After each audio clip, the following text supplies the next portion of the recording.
I got a question for you. How do you pronounce this when it is at the end of a word? Do you pronounce it ate? Well, sometimes it's right and sometimes it's totally wrong. Let's see together when.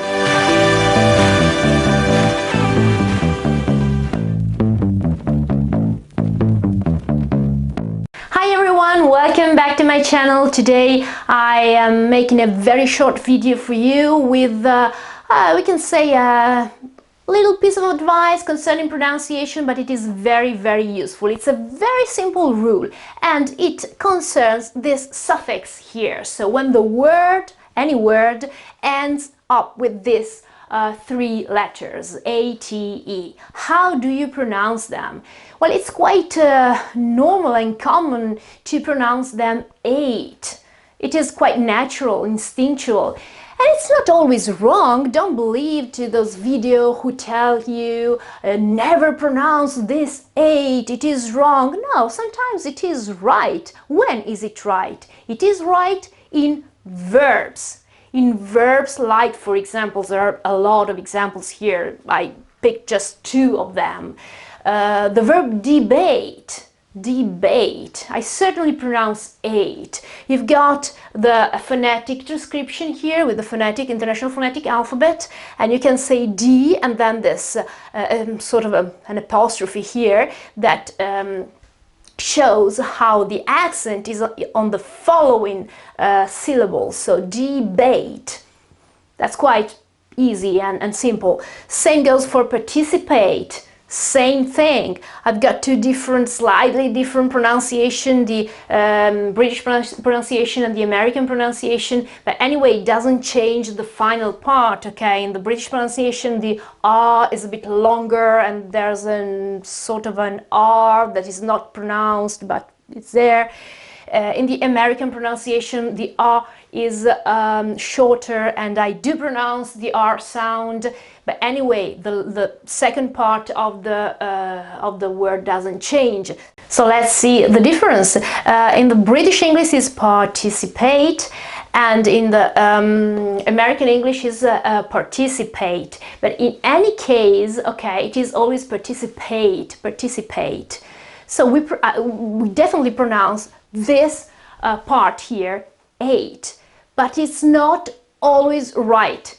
Quite the contrary. If we have this suffix here in nouns, then the pronunciation is completely different. So first of all, the pronunciation is schwa and t, so ut. And we know that we can't put an accent on the schwa sound, so the accent always comes before. Let's see a couple of examples of nouns, okay, with this suffix here. This noun here, that's not chocolate, as someone, quite a few people pronounce it.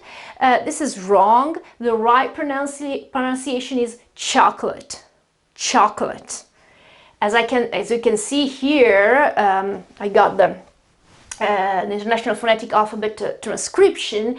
The accent with this apostrophe here shows us that the syllable that basically carries the accent is the first syllable, so the O that becomes a sort of an so it is chocolate, chocolate.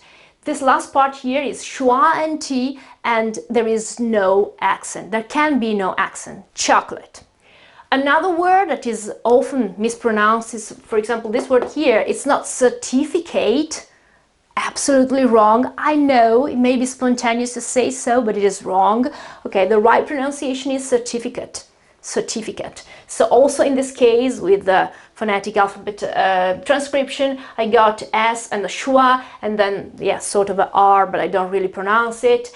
And then I've got this apostrophe here that shows that the vowel on which I have to put the accent is the I, okay? So certi, certi, okay, there is the accent. Certificate, certificate, certificate, chocolate. It's not certificate or chocolate, it is certificate and chocolate.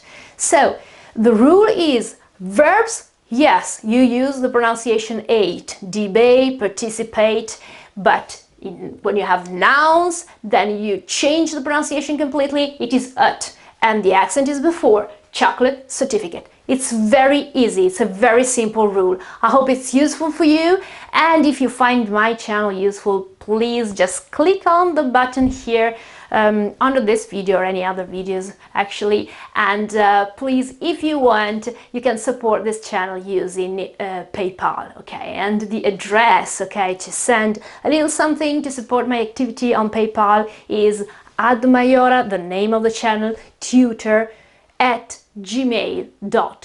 But you can find the button here and with a thank you basically and a heart, or you can find the PayPal button directly on the home of this channel. Thank you so very much for following, and see you again very soon. Take care.